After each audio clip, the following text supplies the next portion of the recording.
Good day, everyone. Welcome to the Group 1's presentation on global media cultures.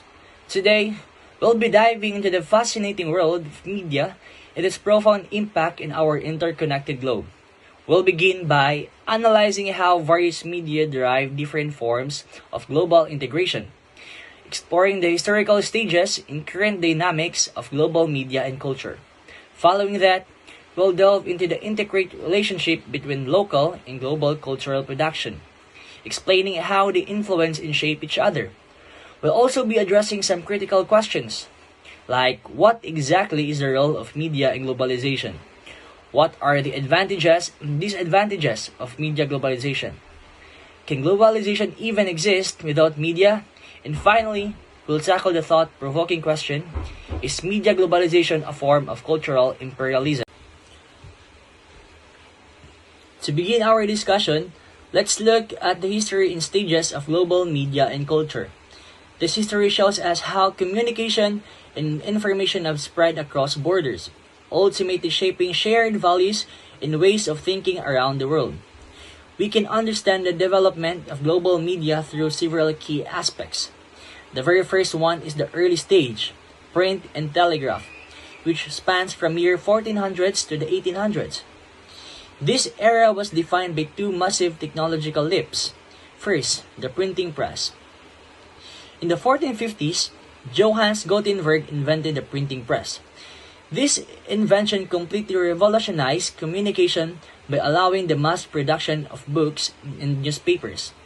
As a result, news and ideas spread faster than ever before across Europe and America. Second, the telegraph.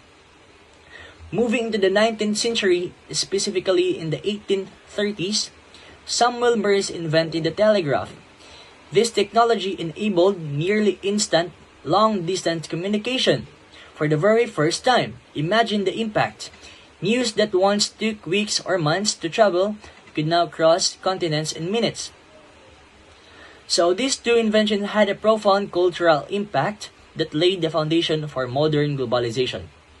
The print media facilitated the spread of powerful ideas like democracy, religion, and science to a much wider audience.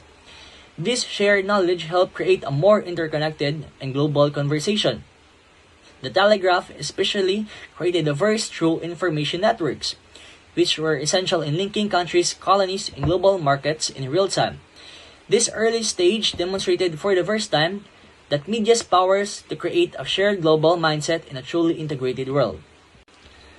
The early stages of print and telegraph laid the essential groundwork, but the truly mass global reach of media came with the next era. Let's now move on to the second stage, the industrial and broadcast age. The industrial and broadcast age, year 1900s to the 1950s.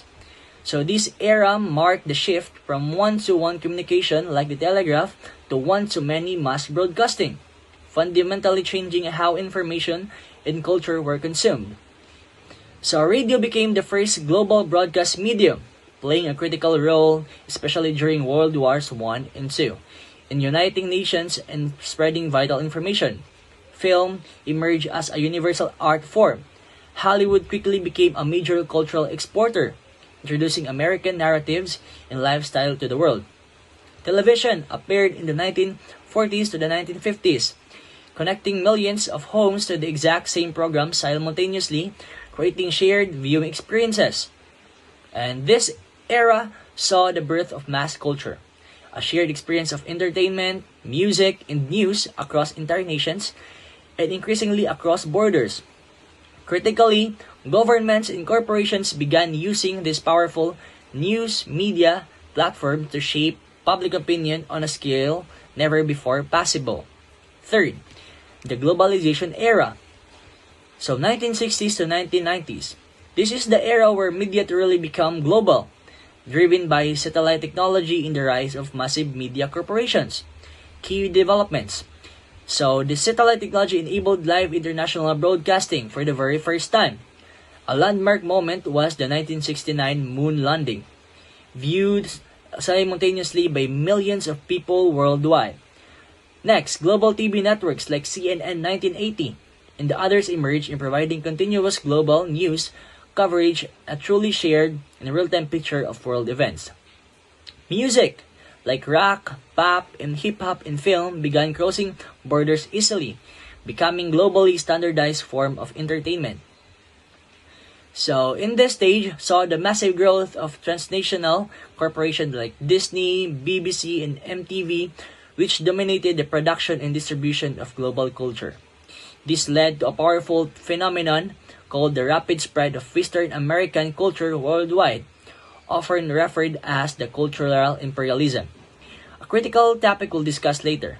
However, it also fostered the rise of cultural hybridity, where local cultures began mixing, adapting, and reinterpreting global media to create something new and unique. So number four, the digital and internet revolution in 1990s to 2000s. In K development, the World Wide Web in 1991 made information globally accessible in social media like Facebook, YouTube, Twitter, and etc. Connected billions directly through online news and streaming replaced traditional media sources. In cultural impact, a two-way flow of information, not just like a Western to global, but global to global. Rise of the digital influencers and memes and online communities like challenges like misinformation and cultural homogenization. So number five, the network and participatory age in 2010 to present. In KV development, like smartphones and mobile internet made media available anytime and anywhere. Platforms like TikTok, Netflix, and Spotify personalized global culture in artificial intelligence and algorithms shape what people see and hear. So cultural impact, like a new global digital culture like blends to local and traditional with online trends in global activism, climate movements made possible through media networks, debates about privacy, fake news, and media Outcome, a hybrid global culture. The interaction of global and local media has produced a hybrid culture, a blend of influences from around the world. So people enjoy global media products while expressing local traditions online. Festivals, music, and even food are now celebrated and shared worldwide through media platforms. Thus, modern media both unite the world through shared communication and diversity through local cultural expression. So number two, the dynamic between local and global culture, the relationships between global and local cultures is interactive and two-way, not one dominating the other. So A, cultural globalization. Global media often spread dominant cultural values, especially from Western nations, sometimes called cultural imperialism. So, an example is Hollywood movies, Western fashion, and English as a global language. And this can lead to homogenization, where local traditions are overshadowed by global trends. And B, globalization. At the same time, local cultures adapt and reinterpret global media in their own way, a process called globalization or global plus local. An example of this is K-pop combines Western pop influences with Korean language and style. Local YouTubers use global platforms to showcase regional culture, and local media producers remix global formats like reality shows or telenovelas to reflect national identities. These dynamics show that local cultures are not passive. They creatively reshape global influences to maintain identity while participating in global culture.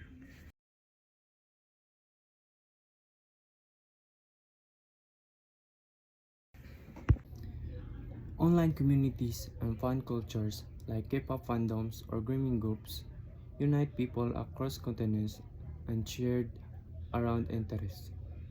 This digital interaction fosters global networks, enabling people to collaborate, trade, and express cultural identity across borders. How media drive global integration and the dynamic between local and global culture. 1.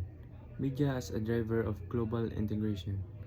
Global integration refers to the process of increasing interconnection and interdependence among countries in terms of economics, politics, communication, and culture. Various forms of media, from print to digital, have played a crucial role in accelerating this process. So media is a diverse of the economic and political integration.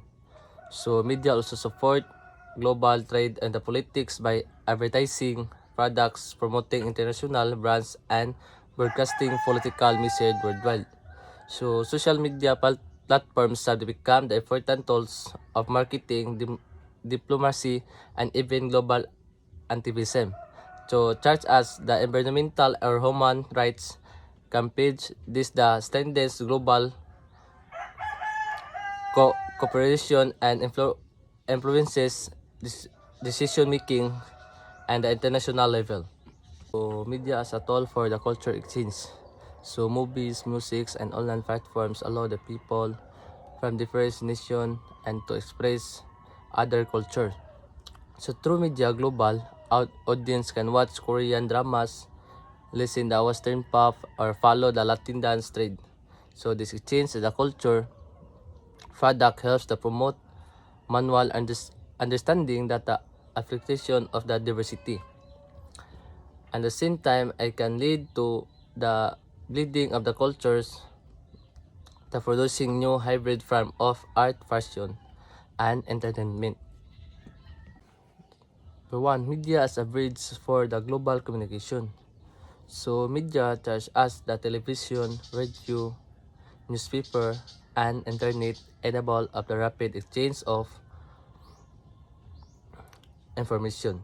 So news network like CNN, BCC, and EI and Jazeera information people about global event that instantly this the constant flow of the information help people so understand what is the happening beyond their own.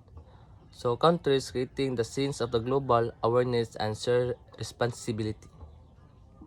So, the role of media globalization. So media a central role of the globalization by the connecting people, ideas, and countries across the world.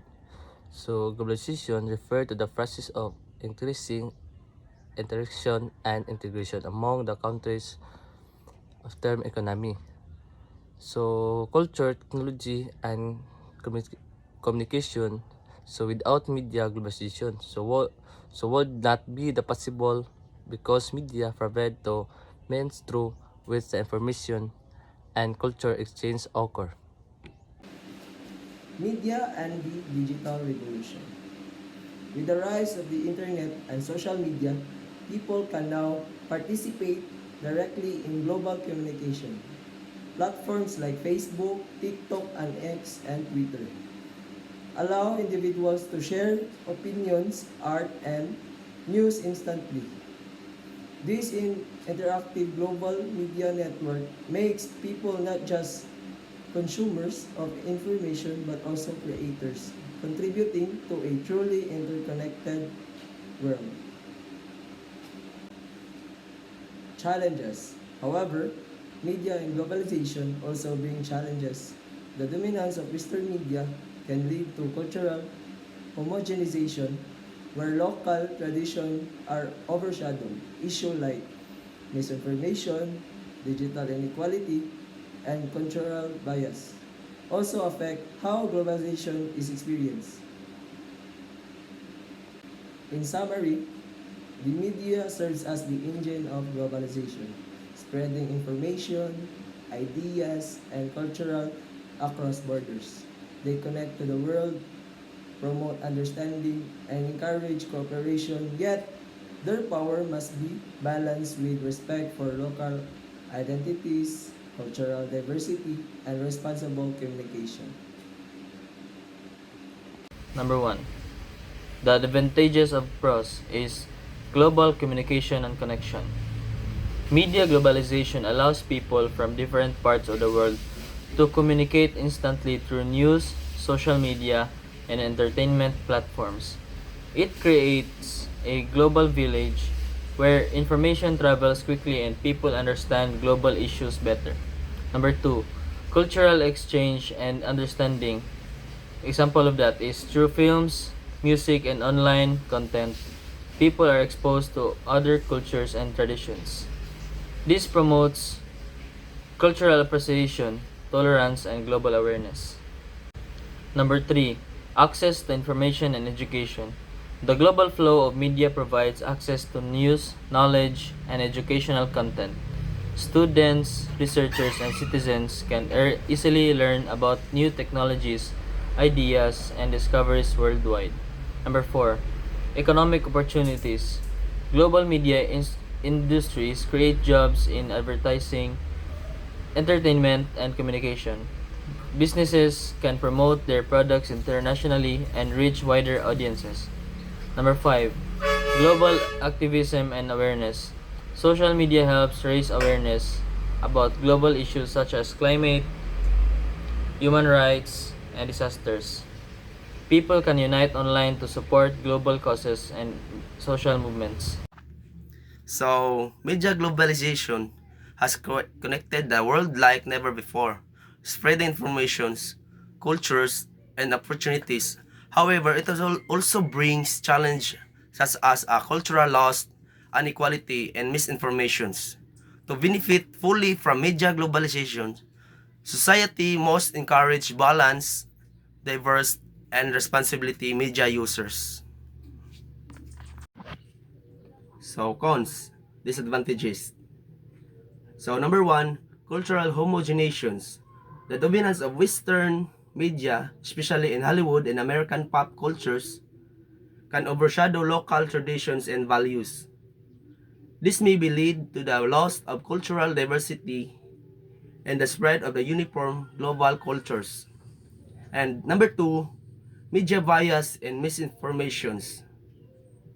So the global media networks can sometimes present biased perspectively or spread fake news quickly through social platforms. And number three, economic inequality. Large global media corporations often control most of the content while smaller local media struggle to compete. This spread creates information inequality between rich and poor countries or nations. And number four, loss of privacy and control. The widespread use of the digital media leads to data connections and surveillance. And user may unknowingly gives up personal information to corporations or governments. And number five, cultural dependency. Some development nations rely heavily on imported media instead of creating their own content, weakening local media industry and creativity. Is media globalization a form of cultural imperialism?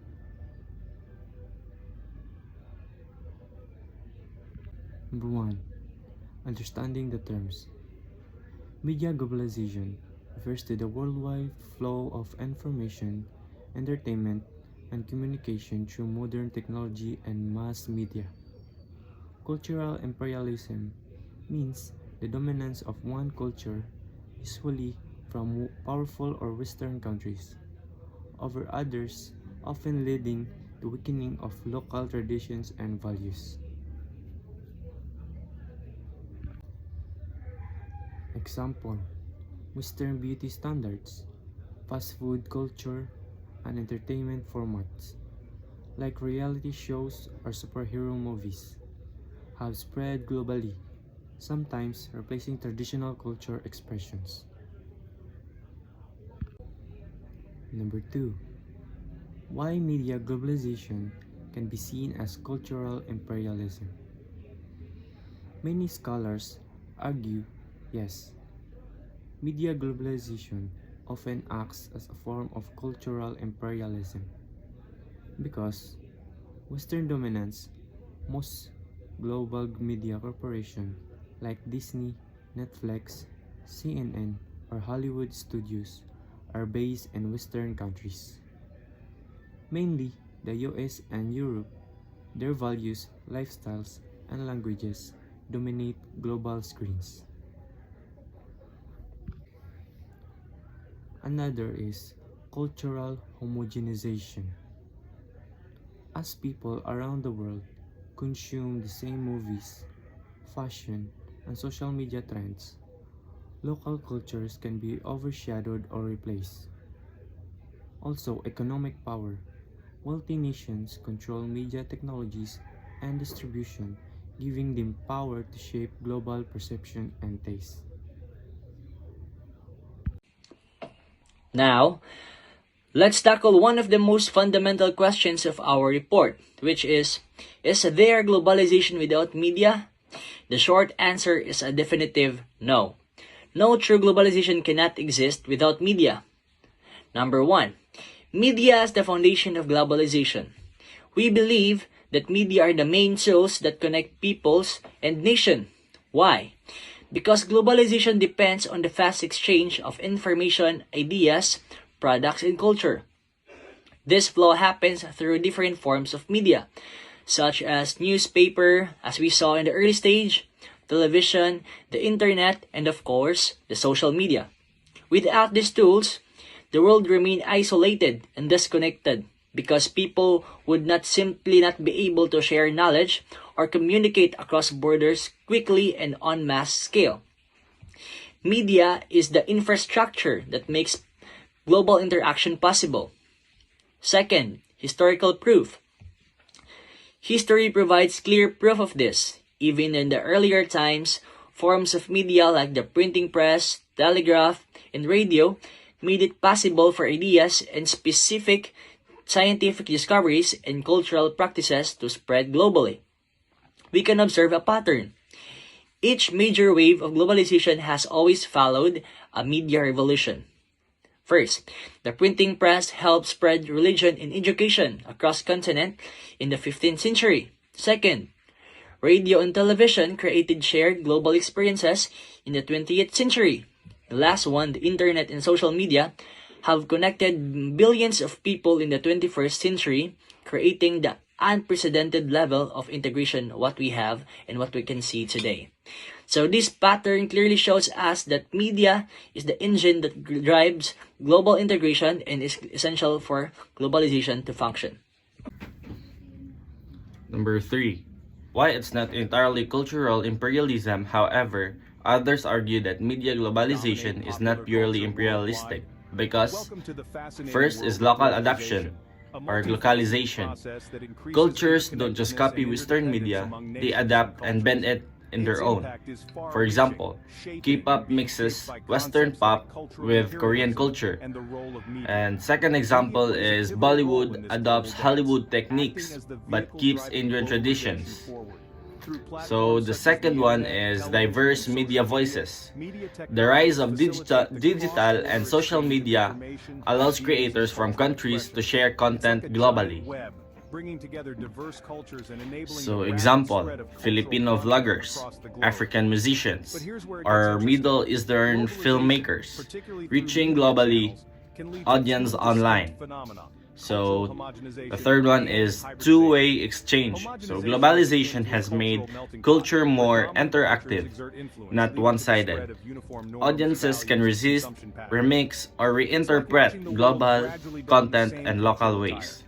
On the flip side, hybridization is the blending and So mixing in conclusion, of cultural media elements. globalization has elements of cultural imperialism, especially when powerful nations dominate global media content. However, in today's digital and participatory age, people and cultures are not passive receivers. They actively reshape global media to express their own identities. In short, yes, it can be cultural imperialism, but it also creates space for cultural exchange, creativity, and resistance.